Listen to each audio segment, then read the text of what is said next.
région Sud vous présente Planète Locale.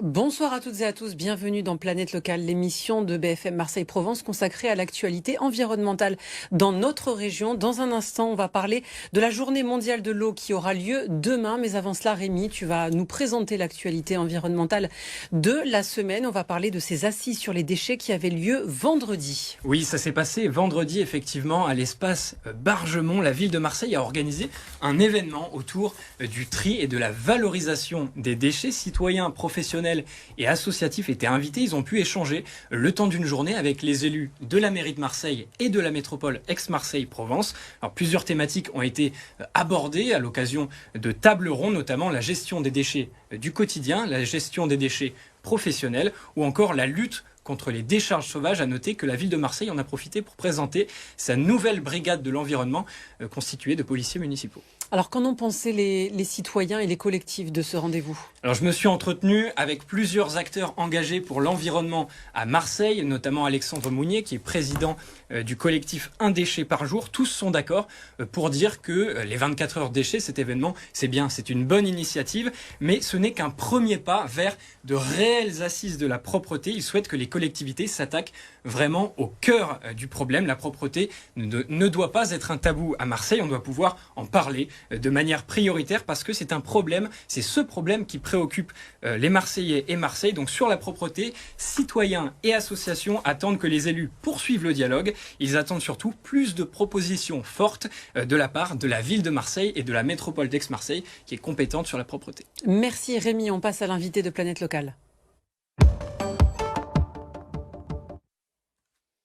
Bonsoir Annick Mièvre. Bonsoir. Vous êtes la directrice Provence-Alpes-Côte d'Azur et Corse de l'agence de l'eau. Avant qu'on développe ce que vous faites au quotidien, quel est l'objectif de l'agence de l'eau ? Alors l'agence de l'eau, c'est un établissement public du ministère de l'écologie dont le but c'est l'atteinte du bon état des eaux. Le bon état des eaux, il est demandé par la directive cadre européenne sur l'eau. Et donc ce bon état, il est atteint quand on atteint plusieurs objectifs comme une eau non polluée, une eau en quantité suffisante, et puis des organismes vivants, végétaux ou aquatiques, qui fonctionnent, qui vivent normalement. Qu'on comprenne bien, on parle de toutes les eaux, c'est-à-dire les eaux, l'eau qui arrive au robinet aussi bien que la mer. Alors c'est l'eau effectivement dans son état naturel, les rivières, les zones humides, les eaux souterraines, et on travaille également effectivement sur ce qu'on appelle les petits fonds côtiers, le littoral. Ces objectifs, ils sont renouvelés à quelle fréquence ? Alors les objectifs poursuivis par l'agence de l'eau, ils sont dictés par ce qu'on appelle le schéma directeur d'aménagement et de gestion des eaux, le SDAGE, qui vient d'être approuvé vendredi dernier pour l'ensemble du bassin Rhône-Méditerranée. Donc ça part de Besançon, Dijon et ça descend tout le long du Rhône. Et donc il est renouvelé pour 6 ans, ce schéma directeur, et ça nous donne les grandes orientations de la politique de l'eau. En Provence, est-ce qu'il y a des points de vigilance liés à l'eau ? On sait qu'il y a souvent des épisodes de sécheresse. Alors en Provence, on a deux grands enjeux pour la question de l'eau. C'est effectivement la question de la quantité de ressources. Avec la particularité en Provence, c'est qu'on a quand même une ressource sécurisée par les grands aménagements de la Durance et du Verdon, qui nous amènent l'eau des Alpes sur les 2 tiers du territoire. Donc on a 2 tiers du territoire sécurisé, mais on a tout un tas de bassins versants, tout un tas de zones autour des cours d'eau qui sont déjà déficitaires. Et puis le deuxième grand sujet, c'est l'aménagement des rivières. Donc sur tout le littoral, les rivières ont été très fortement aménagées par l'homme. Leur lit a été très restreint. Et aujourd'hui, on essaye de leur redonner un fonctionnement plus naturel. Quand vous dites sécuriser, ça veut dire qu'il y a un risque zéro ou est-ce qu'il faut quand même anticiper, peut-être dans les années à venir, des sécheresses quand même potentielles qui peuvent affecter les citoyens ? Alors aujourd'hui, on a déjà des zones de sécheresse, des bassins versants sur lesquels on n'a pas de sécurisation et qui font l'objet de ce qu'on appelle des arrêtés sécheresse. Avec des restrictions d'eau, ça peut arriver sur le bassin de l'Uvaune, sur le bassin de l'Arc, par exemple, à proximité de chez nous. Mais globalement, on a effectivement de l'eau en quantité suffisante, avec quand même des projections de baisse du niveau des cours d'eau d'ici à 2050 de 20 à 30% l'été.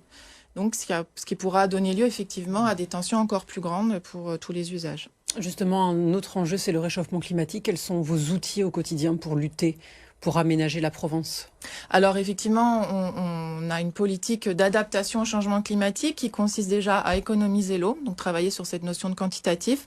On travaille avec l'ensemble des usagers, les agriculteurs, les préleveurs d'eau qui nous vendent l'eau, l'eau du robinet, les hydroélectriciens, etc. Toutes les personnes qui touchent à l'eau à un moment donné, pour la partager et l'économiser au maximum. Comment on économise, par exemple, alors, les par agriculteurs exemple, ou nous, simples citoyens?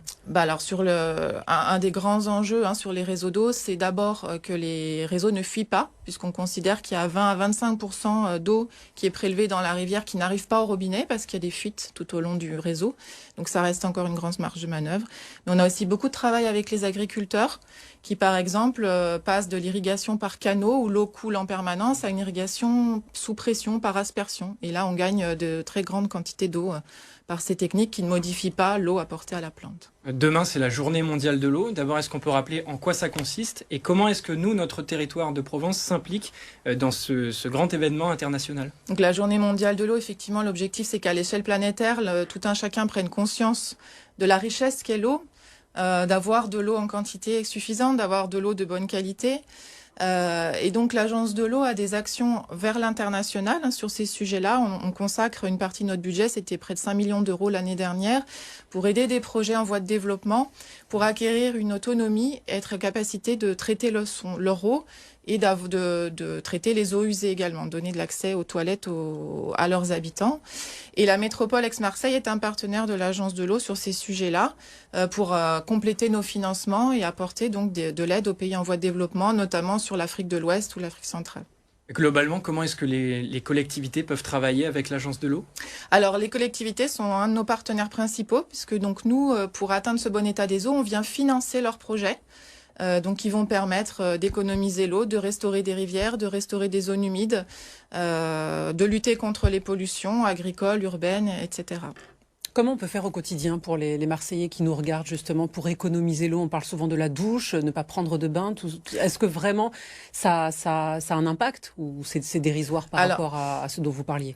Chaque geste effectivement compte. Effectivement, limiter les bains, privilégier les douches, mettre des mousseurs sur les robinets pour limiter le débit tout en ayant les mêmes sensations.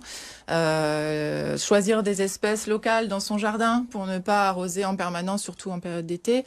Mais effectivement, les grosses marges de manœuvre, elles vont être plutôt sur la question des réseaux d'eau potable ou sur la question de l'agriculture, qui est le plus gros préleveur d'eau. 2/3 de l'eau prélevée en région PACA va à l'agriculture. L'eau qu'on boit au robinet ici, elle est bonne? On se pose toujours la question, est-ce qu'il vaut mieux acheter de l'eau en bouteille? Non, mais ça peut paraître... L'eau qu'on boit au robinet est de très bonne qualité, elle est très surveillée, on n'a aucune difficulté.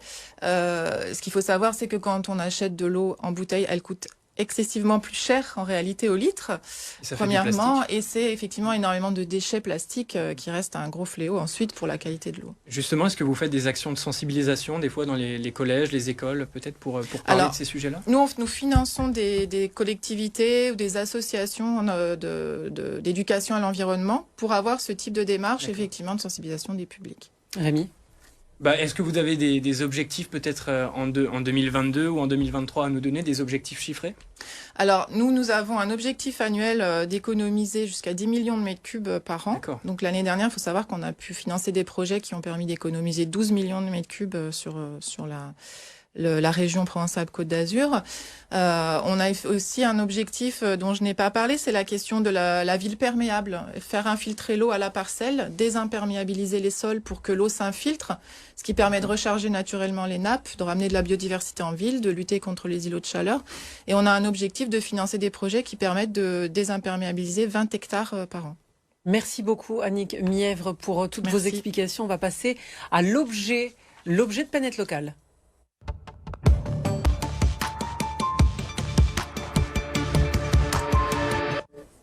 Rémi, qu'est-ce qu'on va goûter aujourd'hui? Alors cette semaine, je te présente ce dessert bio. Il est conçu par la société marseillaise Mo Rice. Et donc celui-ci, il est au lait de coco, mais il existe évidemment d'autres parfums, chocolat, framboise, citron. Je te dis la recette parce qu'elle est très simple. Lait de coco, eau, riz de Camargue, sucre de canne et c'est tout. Surtout, il n'y a pas de conservateur. Tiens, je peux t'en passer un. Ni d'émulsifiant, recette très simple. Non, merci beaucoup. Effectivement, tu peux goûter. Super, oui, bien sûr. Merci Rémi. Je peux vous en passer un aussi. Merci. Allez. Voilà. Petite cuillère. Donc là, on est sur un grand format. Tu l'as deviné, il existe effectivement des plus petits. Si je l'ouvre, il faut que je termine ou pas? Allez, tu peux. Mais là, je ne sais pas si on a le temps au niveau de l'émission.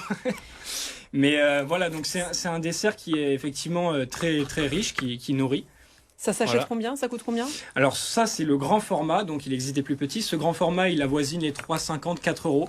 Et donc on peut le retrouver dans toutes les Délicieux. enseignes. Délicieux, Mais voilà. vraiment, hein. Et C'est ben, pas je l'ai pour goûté faire aussi. la pub ou la promo. Moi, je me suis gardé C'est celui au excellent. chocolat. Celui-ci, c'est au lait de J'ai coco. pris qu'une cuillère, je l'ai pas retrempé à l'intérieur, comme ça tous les collègues dehors pourront goûter. Pas de Merci souci. beaucoup Rémi. Alors on rappelle où on peut l'acheter? On peut l'acheter dans toutes les grandes enseignes bio à Marseille ou alors on va directement sur le site internet de Moraïs. Voilà. Et je vous le conseille vraiment, c'est délicieux. Vous en avez pensé quoi? C'est très bon, effectivement. bon, hein. ouais. Merci beaucoup Annick Mièvre d'être venue sur le plateau de Planète Locale. Merci à toi Rémi. On se retrouve lundi prochain. Prochaine chronique thématique, ce sera demain avec Marseille Business. Nous recevons Grégory Rabuel, le PDG SFR Altis France. Quant à nous, on se retrouve après une courte pause pour continuer de faire le tour de l'actualité provençale. À tout de suite.